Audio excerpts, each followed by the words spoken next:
So Dan Moss wants to learn how to sharpen a knife properly, and like any good Englishman, he has farmed this job out to the prison colonies, namely Tasmania, where I'm from. So let's get to it and see what we can teach him.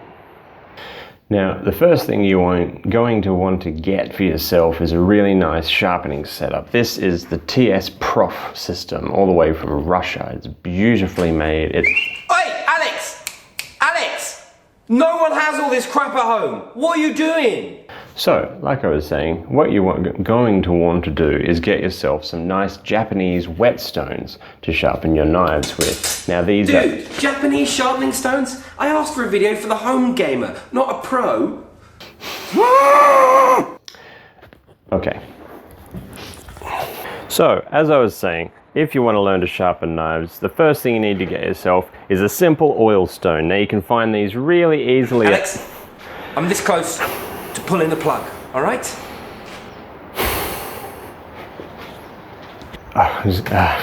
Come on, Alex, just keep it together. It's Dan Moss. Dan Moss is your boy. You want to help him out? Yes, he can be a bit trying. All right. You know what, Dan? You know what? Come on, Dan. I'll tell you what we're going to use. You're going to need to get yourself a brick. And then scrap through your crap and get some sort of pan. Next thing you want to find is something that will hold water.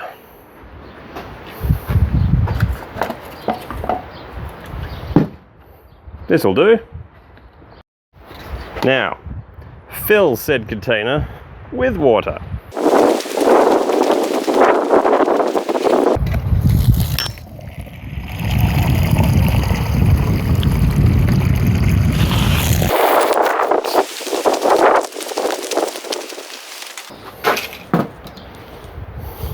And then pull out an angle grinder with a flap disc on it, because we're going to hit the side of that brick and make it pretty smooth.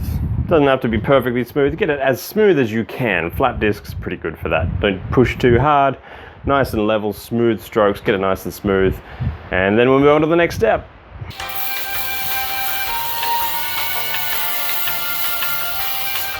Another way you can ensure half decent flatness is, and I know we're doubling our expenditures here, a second brick. And if you take 2 bricks and rub them together, you'll end up with 2 flat surfaces. Just takes a bit of rubbing.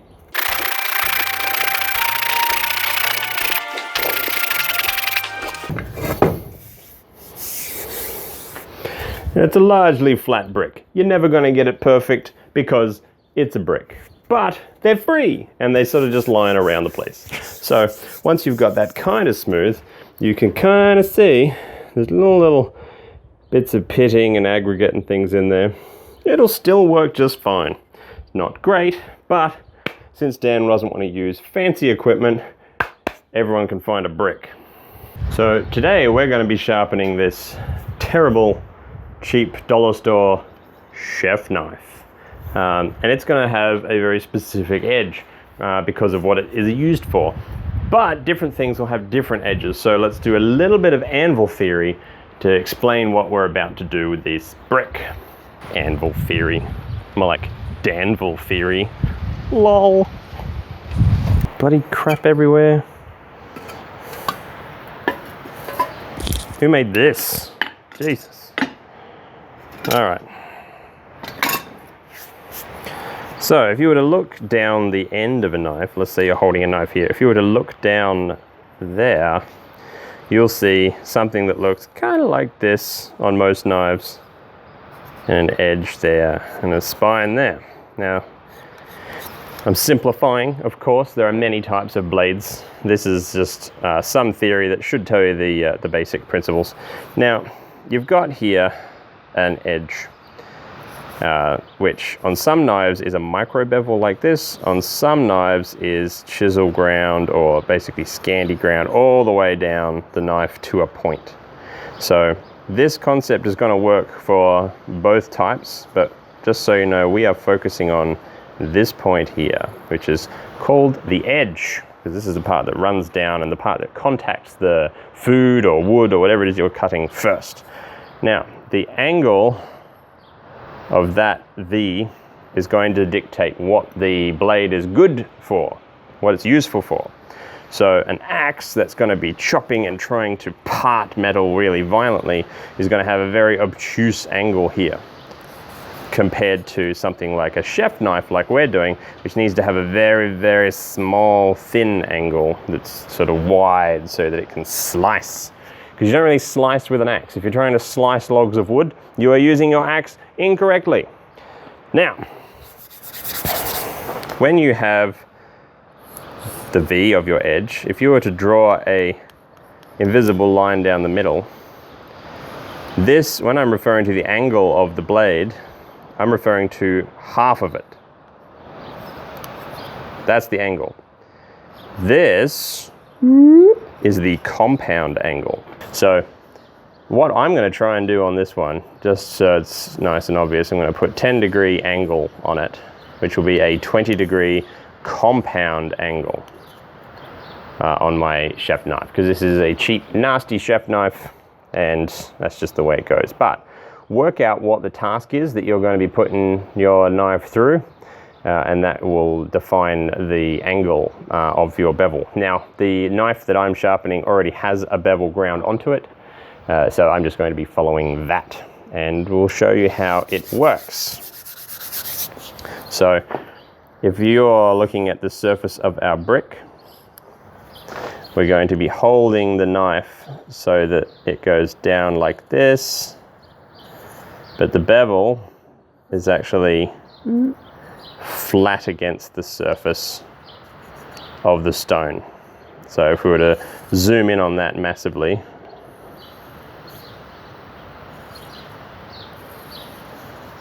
see that? That's what we're trying to achieve. Now you can actually see it. If you put your knife there and tilt it down and tilt it up, you can actually start seeing a gap under the blade. And you can kind of visually find the angle that you want to hold it at, just doing it like that. This is why some people like Scandinavian grinds, because literally you're holding the thing up against the side of the stone like that, because there is no micro bevel. It's literally just flat against it. So if you've got a Scandinavian grind, that's got to be a lot easier to see, because you just lay it flat on the stone. You want those sides to be nice and flat. Now by stone, I of course mean brick, because Dan is cheap. Now there are three main aspects to getting a blade sharp, like properly sharp. And the first one is sharpening. You know, you get the, I'm not going to write it out. First one is sharpening. Now sharpening is actually taking something that is, for lack of a better term, blunt, and grazing away metal, actually removing metal from these corners at an angle until they meet at a point. And that point is called an apex. So the technical term for sharpening, the actual sharpening stage, is apexing. Apexing is cool because it is only one letter away from Alex. It's also cool because even at a very low grit, now to tell you what I actually take my knives when I do professional sharpening to 10,000 grit. And some bladesmiths and knife sharpeners go even higher than that. Really, you're getting into the wank factor area, if you ask me, after 10,000 grit. 10,000 grit gives you an amazingly hair-popping sharp edge. But you can apex a knife on a 240 grit stone, which is a pretty rough stone. If you think of 240 grit sandpaper, if you apex it correctly, and when I say apex it correctly, I mean get this angle and this angle nice and identical, and this distance identical, which means that you'll have a perfectly apexed point with no square tip. It will be an angle meeting an angle in a perfect tip. Now this can happen without matching angles. This can happen with a chisel grind, but the concept is the same. This point here, when viewed under a microscope, needs to be 2 points meeting. So if you were to continue the lines, they were to pass each other and hit this point here. So not this, not this, this. Apexing. Apexing is the first point that you have to make when sharpening a blade. Now the apexing should start at about, you can use that about 120 grit to start the apexing process, and then work up to whatever grit you're going to go to. So even if you get up to 1,000 grit, that's a really good one. And you can actually do this by sort of, instead of using a brick or even on top of your brick, you could place a piece of sandpaper of different grades up to 1,000 grit. That's a nice edge on 1,000 grit, to be honest. It's a nice practical edge. After you have apexed or sharpened your blade by removing material, you then want to hone it. Now, honing isn't necessarily always going to be necessary as part of your 3-step process, but I like to do it anyway. Now, honing is the process of taking, we've been looking down the blade this way. If you were to, because that's looking down here, if you were to flip the blade up and look along this edge, you got the edge of the knife like that. If you were to look at it really closely under a microscope, it's going to be a little bit wavy. So it's going to be kind of have waves in it and grooves in it. The honing process is going to knock off the high spots sort of thing, bring it down. Not really knock off the high spots. It straightens your knife out again. And bends any bends out, rolls and things that are on a microscopic level. It doesn't really do much to big rolls, but little ones, it knocks them back into line and brings your edge from wavy to straight. Honing can be done on pretty much any smooth surface that is harder than your knife. Basically, you're running the blade across them to try and push wobbles back into straight. That's honing. And the final stage, which is the stage that most people who reckon that they can't sharpen miss, is stropping. Stropping, I would say, is probably necessary on any sharpening job. If you want to actually achieve the edge that your knife can achieve, then stropping is absolutely necessary. Now, stropping is generally speaking done on leather. It can be done on other things, but leather is plentiful, it's commonly available. But basically you are going to be taking any sort of wire edge burrs, like if you've got your very well drawn blade, you might have from sharpening, little wire edge burrs that are left. And first thing that stropping is going to do is it's going to knock all of them off. It's going to tear them off, leaving just the edge that you've sharpened. The second thing it's going to do is that when you strop, it's really going to be polishing the sides of your micro bevel that we talked about in here and here. It's going to polish them up because you're basically rubbing them against a surface that provides just enough friction to be able to not really remove any metal, but it buffs it and buffs and buffs and buffs. And the more polished those sides are, once you've apexed it correctly, the sharper that edge is going to get. Because if you were to look at this point here under a microscope, you would actually see that a knife edge that feels sharp does not actually look like this. I'm trying to make that look like the edge of a knife. It does not look like that. It looks, if you look right under a microscope, it looks like a craggy mountain range, like that. And the more you apex, the more that ridge line of the mountain range is going to be straight and smooth. And stropping buffs that at a microscopic level to get you an edge that is the smoothest, straightest thing you can possibly get. I'm a huge fan of stropping, and it's why barbers always used to strop their straight razors. Now they use disposable blades because they're wusses. But that's a story for a different time. But straight razors have to be absolutely the definition of hair popping sharp. And so stropping before every single shave was necessary, including during some more complicated shaves. So that's why leather is one of the most powerful tools you can have as a knife sharpener. Let's go, Dan. Oh yeah. Kiss, kiss. Now I can see why Dan is confused about sharpening, because he could have just looked up YouTube videos and learned how to sharpen. But the thing is, I sharpen blades professionally for my living. It's actually a side gig that I do, and I'm kind of known in the area for the edges that I get on my blades. A lot of people have cut themselves because they are used to their knives being a certain level of sharp, and then they get it to me and they don't expect it to be that sharp. So one thing I'm going to point out, which is an elephant in the room, especially since I know that Sam Towns is going to be watching this, knife sharpening, and he knows this too. Knife sharpening is one of those things that you could put 5 people in a room who are all professional sharpeners and end up with 7 different methods of sharpening a knife.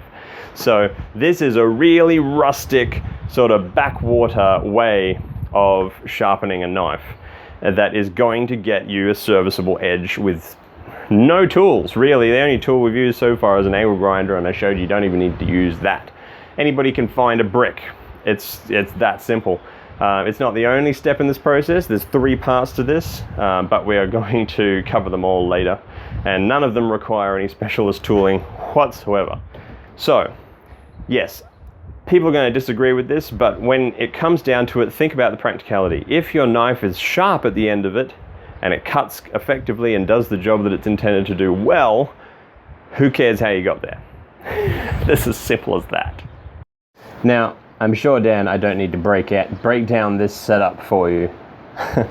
The complicated instructions here are put brick in pan. That's it. Now, just to highlight, I'm going to blunt this knife. Now, knife enthusiasts, look away. This may be a dollar store knife, but it still deserves more respect than I'm about to give it.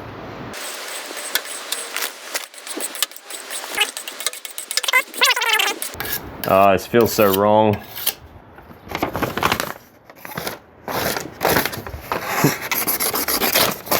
Yeah, now that's a blunt knife. Okay, so what we're going to be doing is getting the brick wet, because that's going to carry the slurry away. And we are going to be putting the knife flat on the brick and lifting it up to the angle that we want our bevel to be, our micro bevel to be. Some people prefer to do it facing away from them. Some people prefer to do it towards them, and that way you can actually see what I was talking about before with watching the, finding the angle by watching the edge. So I'm going to be doing it facing it towards me, but first thing we want to do is wet our brick. There's very complex instructions here. You want a nice wet brick, and you want to keep it wet through this entire process. But what we're going to do is we're going to put our knife there, tilt it up till we can't see the edge anymore, and hold it at that angle, and then pull it towards ourselves, making a smooth pass that keeps that angle as we move and runs down the entire length of the blade. Now the brick is going to be porous, and it's going to absorb moisture.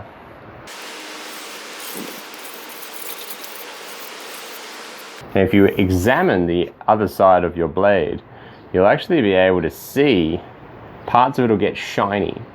And if the shininess is getting too far this way and the front isn't getting shiny, that means that you are tilting your blade too far with the spine too low.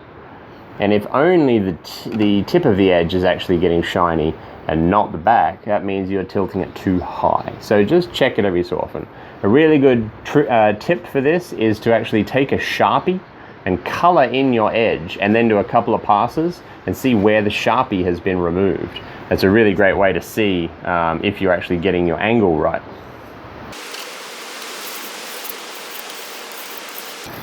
Now keep a count of how many passes that you've done, because it's important to do the same number of passes on the other side.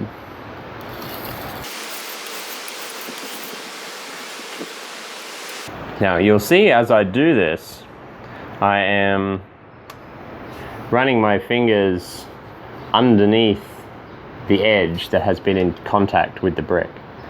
And what I'm trying to feel for by running my fingers here is a burr. You'll find that rather than being a flat surface, it's a flat surface with a little taggy bit hanging off the bottom. When you feel that burr all the way along the blade, it's time to flip it over and do the other side. Or if you want the blade to stay towards you, go left-handed and do that. That burr is a good sign. It's called a wire edge, and you'll get rid of it afterwards, but you need to get it first.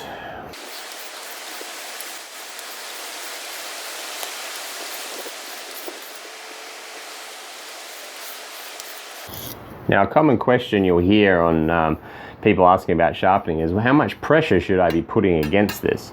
And really, it's about the amount of pressure that you would need to squish a banana. It's not a huge amount of pressure, you're not bearing down on it, but at the same time, you're not really being a light touch on it. You want to be consistent with your pressure as much as you are consistent with your angle.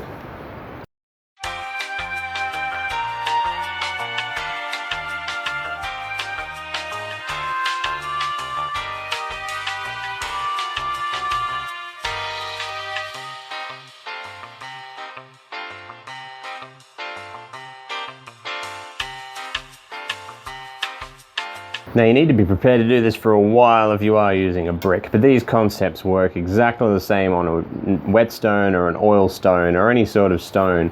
The keys are you want to keep it flat, you want to keep it moist if it's an oil stone with oil, if it's a whetstone with water, and you want to have patience. You need consistency in angle that you're holding the knife, consistency in the number of passes that you do. Either way. Now, there's going to be people in the comments guaranteed saying, why are you pulling it and not pulling the edge away from you? Be quiet. Like I said before, everybody's got different ways, and there's always people that love to be armchair warriors and talk about, oh, you should do this, you should do this. I'm talking about basic sharpening here. This is about as basic as you can get. Look at the video that you're watching, people. I have a brick in an old tub, and I'm sitting on a workbench, and I'm sharpening a $2 kitchen knife. So take it easy. We're trying to get a sharp knife. That's the only point here. Nothing else matters. So once you're done on the brick, you're going to have a knife that's got a wire edge left. Now, what do you do with that wire edge? Well, there's a few different things, but for this video, we're going to find an old grubby piece of softwood, like this pine. Now, the difference between softwood and hardwood is, I'm not talking technically here, I'm talking about soft wood, not softwood. Softwood is any form of conifer tree or coniferous tree. So balsa wood is actually a hardwood. I'm talking about wood which is soft. So softwood like this pine, and you're going to take the edge, and you're going to take right to the heel, push it in, and run the blade all the way through the pine. Like that, and it will strip off that wire edge, leaving just a fairly sharp blade, but not sharp enough.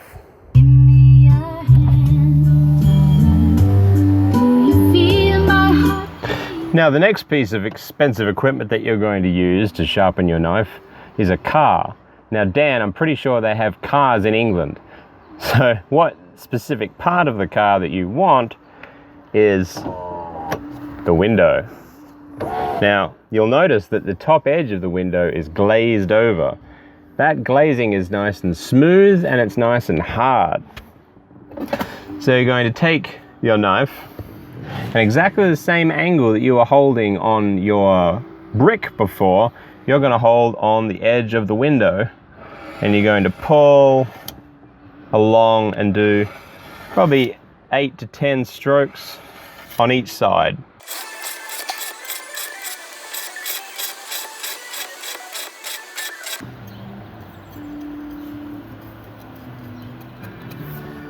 Pretty good.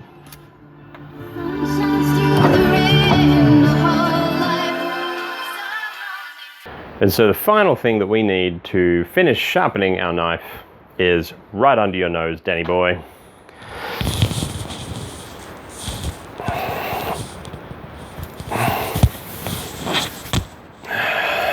This is an R-rated video, folks. We need a leather belt. So what you want to do is hold tension basically on leather. The better quality of the leather, it doesn't really matter. You can do this with cheap leather, or you can even do this with nylon strapping that you find on backpacks. works, although it doesn't work quite as well as the real deal. Make sure it's real leather, Dan. Don't you go cheaping out on the leather, at least not on your belts. You need to hold those pants up, keep you out of mischief. All right, so take your leather belt. Shiny side should be done second if you've got both shiny and a suede side. This belt has shiny, tanned, basically, if you want to use the correct nomenclature. But you want to repeat this process first with the untanned side and then with the tanned side. Or if you've only got both tanned, like this double-stitched belt from World War II, then you can also just use it. Do it once with this.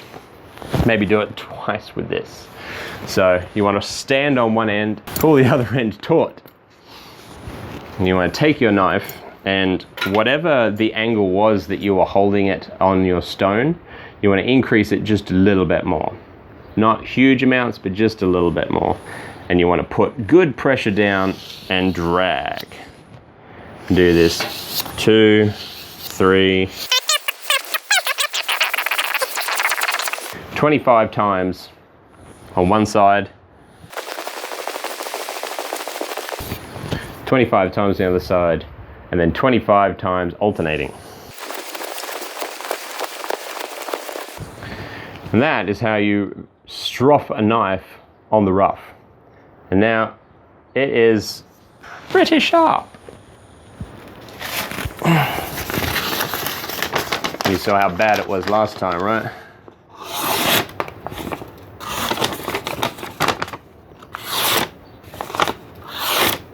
Pretty good for a brick, a car window, and a leather belt. Now, if you want to stay in the world of sharpening things cheaply, but do a better job of the stropping, and don't want to necessarily ruin your incredibly priceless World War II belt that has amazing history attached to it, which I'll tell you about in a live stream one day, you can actually take a bit of wood. We're getting fancy here now. We're adding wood, we're adding leather, but wood, vegetable tanned leather, not chrome tanned leather. Chrome tanned leather is no good for this. Vegetable tanned leather, and glue it down to the surface of the wood. For additional benefit, I've glued on some of that no slip stuff that you can put on a table. It won't slide around everywhere. That's optional. That's a personal preference that I've done. This was an old bath mat, so we're getting fancy. And then you want the not the tanned side, but the untanned side to be facing up, just like we talked about. And you want to rub in some polishing compound, just green polishing compound. Really rub it in there, get it into the fibers, and then use that to do your stropping. You know, do a bit of that sort of. Woo. And every so often you'll have to recharge it. It's not very often, to be honest, but you use a carpet scraper to pull the compound up and then put new compound into it. This one is in dire need of that. But that's still a very cheap way to actually strop your knife and get a really good result out of it. And so that's it, really. That is how to sharpen a knife with no fancy tools and no experience. So you've got no excuse now not to have hair-poppingly sharp knives. Once you get good with this setup, by the time you do actually buy yourself an oil stone or a set of Japanese whetstones or a TS Prof or a Wicked Edge or an Edge Pro system or any of the other things, Tormex, amazing sharpening systems out there that professionals use, you will already be a pro at using just a brick, a car, and a leather belt. So hopefully, Dan, this has helped a great deal.